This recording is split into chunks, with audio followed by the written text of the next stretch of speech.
de combat.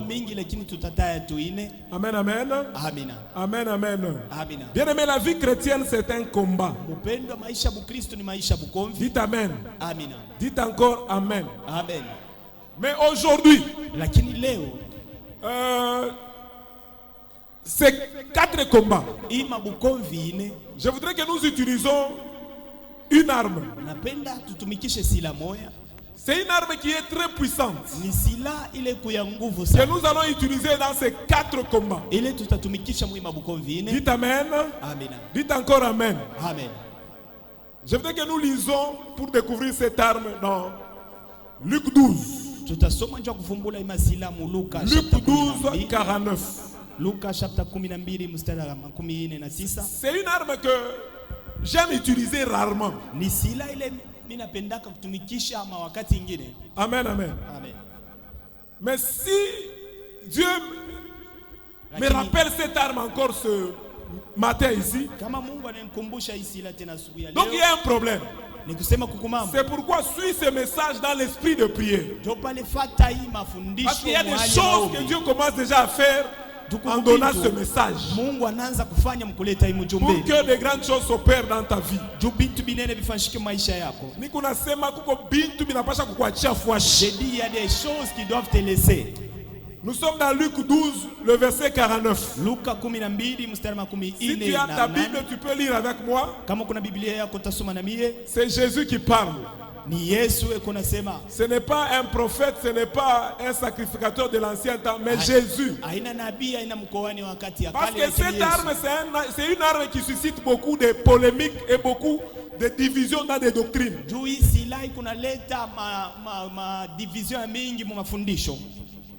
Amen, amen. Jésus dit ceci au verset 49 de Luc 12. Je suis venu jeter un feu sur la terre, et que j'ai désiré s'il est déjà allumé. Je suis venu jeter le feu sur la terre, et que j'ai désiré s'il est déjà allumé. Quelle est l'arme que nous voulons utiliser ce matin? C'est le feu. Tu vas jeter le feu. Et ce feu-là, Jésus a dit, il est déjà allumé. Amen, amen. Soyez bien aimé, il y a beaucoup de polémiques sur le feu. Parce qu'il y a un endroit où Jésus, il était, je ne sais pas, en train de parler à un peuple, à une communauté. Et les disciples, ils ont dit, Maître, permets que nous puissions invoquer le feu pour que ces Galiléens soient brûlés. Alléluia. Alléluia. Amen. Jésus leur a dit non, ce n'est pas le moment. Je peux appeler même un bataillon pour faire le combat. Bon, il y a des gens qui trouvent que quand Jésus a dit ça, nous ne pouvons pas invoquer le feu. Non. Alléluia. Amen. Jésus les a interdits là-bas parce qu'il voulait tuer certains Galiléens. Bien aimé, le feu que nous invoquons, le feu que nous appelons, le feu que nous allons jeter, que tu vas jeter, le feu ne tue pas. C'est ce que nous appelons. Mais si Dieu permettait que un récidiviste soit tué, c'est Dieu, c'est sa volonté. On ne peut pas l'interdire. Amen, amen. J'ai compris dans ma vie, dans beaucoup de mes services, que les démons obéissent beaucoup au langage du feu. Les démons écoutent et entendent, et ils obéissent au langage du feu. Alléluia. Bien aimé, le feu, c'est une arme que nous devons utiliser. Vous allez comprendre qu'en Afrique, les difficultés, les problèmes, les combats que nous avons, c'est plus la sorcellerie, c'est plus les esprits humains. Dans les délivrances, Quand je parle avec la personne, qu'est-ce que tu as vu, qu'est-ce que tu as senti? Plusieurs me disent toujours un feu. Amen, amen. Les démons qui ont fui, c'est parce que ce feu est sorti. Alléluia. Amen. Donc, le langage du feu, c'est le langage que les démons, les occultistes entendent. Même s'ils ne vont pas être tués, mais ils sont chassés, ils sont mal à l'aise par le feu. Dites amen. Dites encore amen. Ce matin, tu vas utiliser ce langage-là, le langage du feu. D'ailleurs, la Bible elle-même dit dans Jérémie 23, 29, tu vas comprendre que le feu nous caractérise. Même quand tu ne parles pas du feu, tu ne jettes pas le feu. Le feu, lui, il sort. Alléluia. Amen. Jérémie 23, 29. Qu'est-ce que la Bible dit?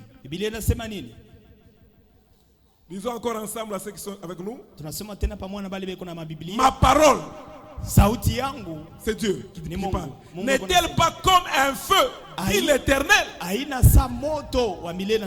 et comme un marteau qui brise le roc? Alléluia.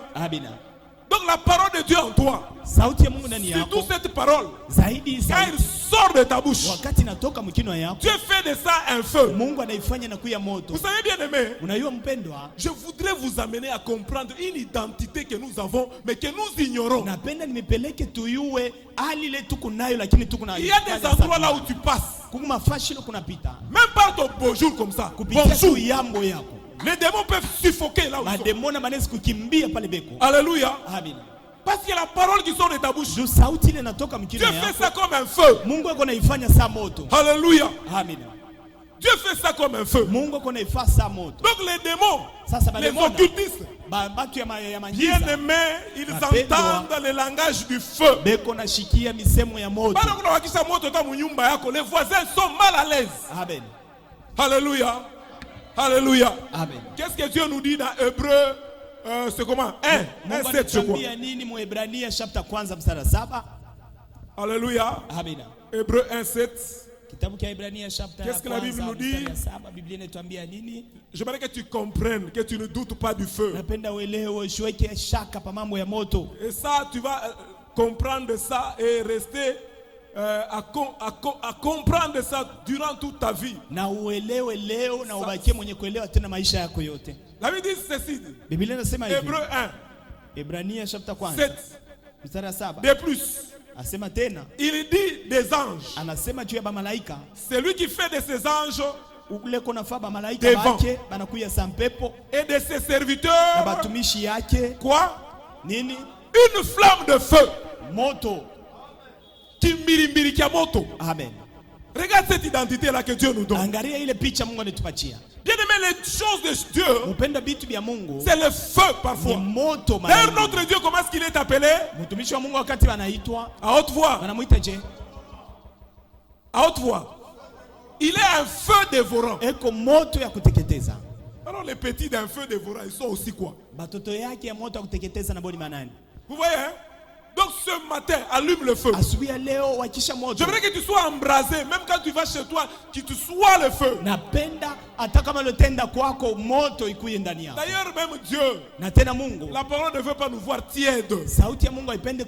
Il faut qu'il y ait toujours un zèle. Bien aimé, les choses de Dieu, quand le feu ne brûle pas, vous serez froid, toujours dans les mêmes péchés, toujours dans la même monotonie, dans les mêmes histoires. Les disciples du chemin d'Emmaüs, ils ont dit, quand Jésus nous parlait, nos cœurs ne brûlaient-ils pas au-dedans de nous? Ce matin, ces derniers temps, les enfants de Dieu n'ont pas un cœur qui brûle. Devant le péché, pas de cœur qui brûle. Pour abandonner. abandonner. Il vient à l'église, il n'a pas d'offrande, il n'a pas de dîmes, il ne donne pas tout ça. Le cœur ne brûle pas. Le culte commence à 9h, il vient à 11h. Il est insensible. Le cœur ne brûle pas. La répétition c'est 3 fois par semaine ou 2 fois. Il ne vient pas, il vient que le dernier jour. Le cœur ne brûle-t-il pas? Vous avez pris quel engagement? Alléluia, avec notre Dieu. Pourquoi le cœur ne brûle-t-il pas encore? C'est un signe du Saint-Esprit. Parce que vous serez baptisés de l'Esprit et du feu. Le feu nous accompagne toujours. Est-ce que vous avez déjà remarqué dans l'évangélisation? Amen, amen. Viens, on va causer avec toi. Amen, amen.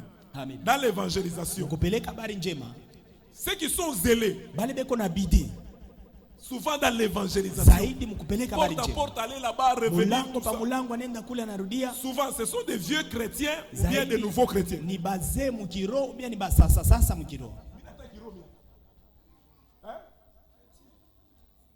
Ce sont des vieux chrétiens ou bien des nouveaux chrétiens. Hein? Les quoi? Les nouveaux chrétiens. Parce que quelqu'un est nouveau, le feu brûle encore. Alléluia. C'est pourquoi je voudrais te rappeler tous tes engagements du début là. Souviens-toi de ton premier amour. Ce que tu faisais, ce que tu voyais. Les visions, les palais en langue. Le feu brûlait encore. Mais aujourd'hui tu es devenu très froid. Pourquoi? Alléluia. Alléluia. Les vieux chrétiens sont devenus seulement des décourageurs. Petit bitu na fois tunaanza kufanya na sheye. Amen. Shi tulikuwa nguvu, shi tunaanza kuenda tunaenda Lomikulu kabula menshi. Tunarudia tunaenda kule ngambo ya Kra. Tukuna ubiri. Petit ni kifukutu. Utashuka paka. Amen, amen. Oh bien-aimé, la foi ne demande pas ça. La Bible dit, or la foi est une ferme assurance des choses qu'on espère et une démonstration de celles qu'on ne voit pas. Dans la foi, il y a la constance. Cette fermeté, c'est la constance. Un enfant de Dieu doit rester constant. Alléluia. La Bible dit, nous allons d'une gloire à une gloire plus grande encore. Comme tu prêchais avant, tu étais zélé. Ce matin, ma prière est levée de mon cœur. Que le feu brûle encore en toi. Réveille-toi. Toi qui chantais, tu sentais comme si les gens sont libérés de la prison. Réveille-toi encore. Où est-ce que tu es tombé? Pourquoi le feu ne brûle-t-il pas encore? Alléluia. Les enfants de Dieu sont devenus insensibles. Le feu ne brûle pas encore. Oh bien-aimé, nous sommes des flammes de feu. Mon cher, tu es une flamme de feu. Dis-lui encore, tu es une flamme de feu. Il faut comprendre cette identité. Si tu ne comprends pas cette identité, alléluia. Vous savez bien, vous savez les choses de Dieu. C'est parce que nous voulons voir les visibles beaucoup. Quand vous priez dans cette église, même si vous allez à l'église, au marché, à l'école, à l'université, nous avons quelque chose que nous dégageons. Les chrétiens, ils pensent que parce que nous sommes au marché avec tout le monde, à l'école avec tout le monde, et nous sommes comme tout le monde. Nous sommes dans ce monde, mais nous ne sommes pas de ce monde. Bien aimé, nous dégageons quelque chose. Bien aimé, les serviteurs comme des Paul, ils font beaucoup de choses, des miracles. Les gens comprennent même que nous pouvons prendre même nos mouchoirs. Nous appliquons sur son corps. Nous allons appliquer aux malades. Et les malades sont guéris. Il dégageait quelque chose. Tu es une flamme de feu. Il y a des choses qui vont partir par le langage de feu. Par le langage de feu. J'ai lu encore un texte quelque part. J'ai dit, même ici, il y avait un problème de feu. 2 Rois 6, 17. 2 Rois 6, 17. Pour te dire l'importance du feu dans ta prière, que tu dois savoir que tu es un feu, ne te refroidis pas. 2 Rois 6, 17. Nous voulons lire aussi ça. Tu vas comprendre que les choses de Dieu, c'est aussi un feu. À un certain moment, dans le combat des Assyriens et Israël, les Assyriens trouvaient que tout ce qu'ils préparaient comme combat était révélé dans le camp d'Israël. Alors ils se disaient, pourquoi nous parlons de choses ici? Ces choses sont découvertes là-bas. Amen, amen. Et celui qui révélait ça, c'était le serviteur de Dieu Élisée. Le roi des Assyriens à ce temps-là a été fâché. Il a décidé d'attaquer Élisée. Et c'est pourquoi il se retrouve quelque part où il encercle Élisée. Alléluia. Amen. Le serviteur d'Élisée a eu peur, Géasi. C'est ce que nous disons, nous commençons à 15 pour bien comprendre cette histoire. Le serviteur de l'homme de Dieu se leva de bon matin et sortit. Et voici une troupe entourait la ville avec des chevaux et des chars. Et le serviteur dit à l'homme de Dieu, ah mon Seigneur, comment ferons-nous? Il répondit, ne crains point, car ceux qui sont avec nous sont en plus grand nombre que ceux qui sont avec eux. Élisée pria. Élisée fait quoi? Pria et dit, Éternel, ouvre ses yeux pour qu'il voie. Et l'Éternel ouvrit les yeux du serviteur qui vit la montagne pleine de chevaux et des chars qui sont comment? Et des chars de feu autour d'Élisée. Pourquoi seulement des chars de feu? Bien aimé, mais en Zacharie, il y a un texte qui dit Dieu fait une muraille. Quelle muraille?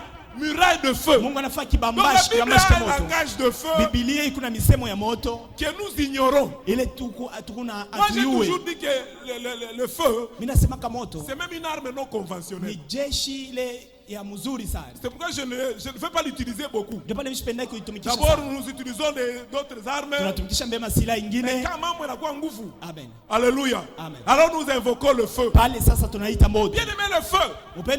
Pas vu trop fois qu'à Mupori, comme on a qui moto. Alléluia. Le feu. Donc le char de feu nous entoure. Pépé Amélé, comment on va comprendre que tu vas utiliser le feu dans ces 4 combats?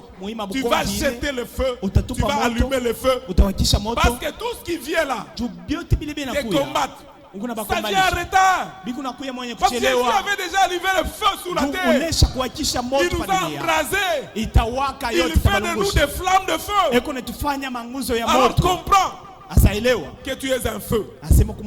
Tu dois savoir que tu es un feu. Tu es une flamme de feu. À la Pentecôte, le feu est descendu. Sur la tête, il y avait des langues de feu.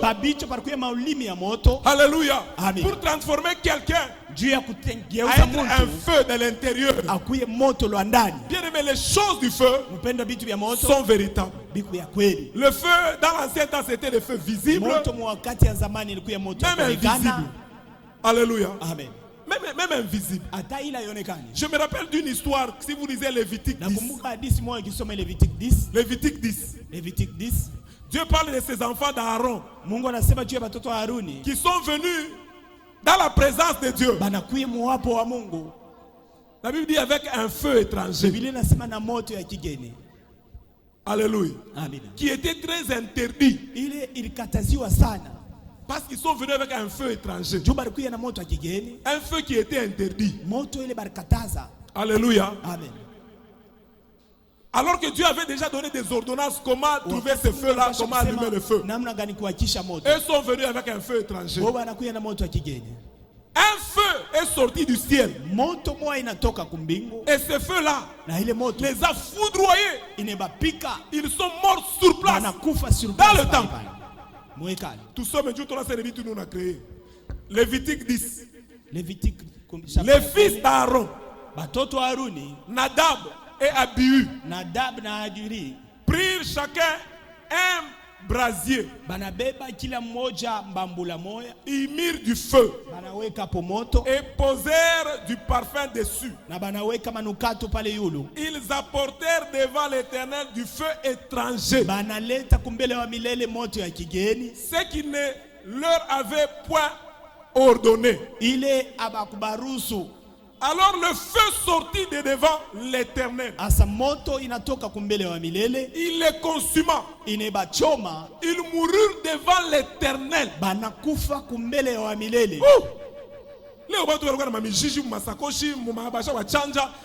Ils viennent avec le feu étranger. Amen. Oh Dieu, la grâce est bonne. Alléluia. Amen. Le feu descend. Alléluia. Amen. Moïse appelle même leur oncle. Dans le temple. C'est nous qui venons dans le temple avec des fantaisies, avec des feux étrangers. Dans le temps, le feu est descendu. Alléluia. Amen. Le feu est descendu. Bien aimé, notre Dieu répond par le feu. Souvent. Alléluia. Amen. Élie connaissait ça. C'est pourquoi même quand on le poursuivait à un certain moment, il faisait descendre le feu. Le feu était sa sécurité. Et lui-même savait qu'il était un feu. Devant le prophète de Baal, pour faire descendre le feu, le feu de Baal n'est pas descendu parce que Élie déjà était un feu de Dieu. Amen, amen. Amen. Alléluia. Amen. Vous savez bien aimé, qu'est-ce qui combat bien le feu? Qu'est-ce qui combat bien le feu? Alléluia. Amen. Il n'y a pas quelqu'un qui a été déjà scout ici ou quoi? Le feu. Nous croyons que c'est l'imai. C'est le feu. On a eu quoi? Feu, il n'a pas un anti-feu. Dans les combats que tu vois la nuit, les songes, souvent ce sont les feux. On t'attaque, les sorciers viennent aussi te terroriser par le feu. Il faut aussi un feu de Dieu comme anti-feu. Quand vous sentez, vous avez cultivé,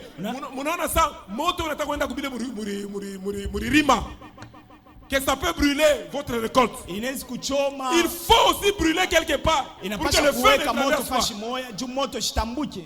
Le feu, c'est aussi une sécurité du feu satanique. Vous savez que le diable, il nous attaque toujours avec le feu pour nous terroriser. Mais le véritable feu, c'est le feu de Dieu.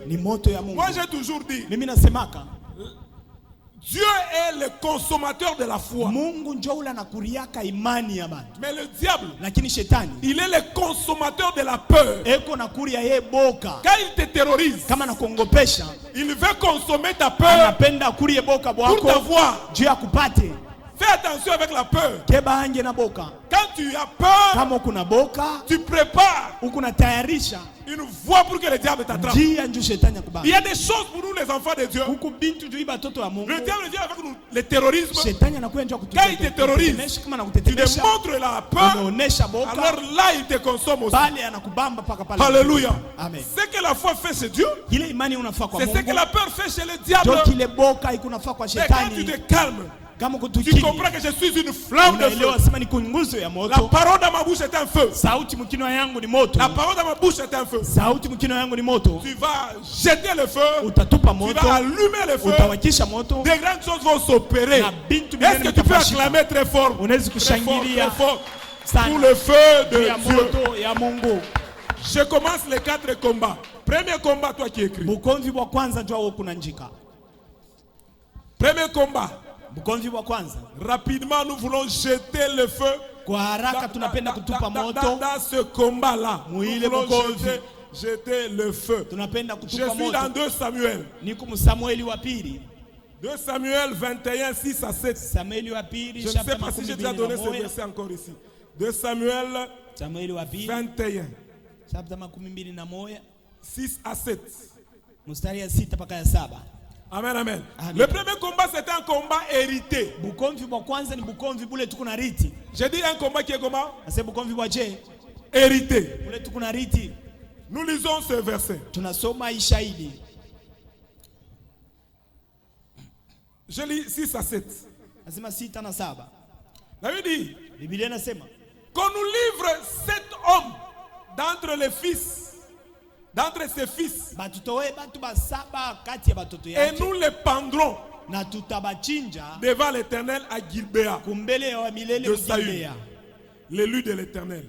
Et le roi dit, je les livrerai. Le roi épargna Mephibosheth,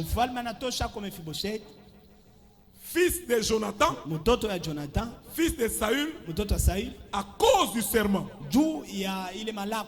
Il y a beaucoup de choses, nous sommes échappés à la mort parce que nous sommes attachés à Christ. Nous sommes dans l'alliance avec Christ.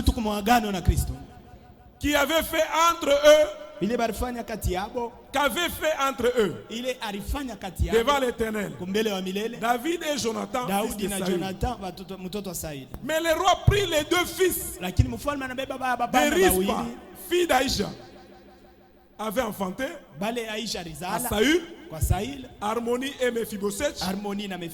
Ça c'est notre Mephibosheth. Et les 5 fils que Merab, fille de Saül, avait enfanté à Adriel de Mehola, fils de Barzilai. Et il leur livra entre les mains des Gabaonites,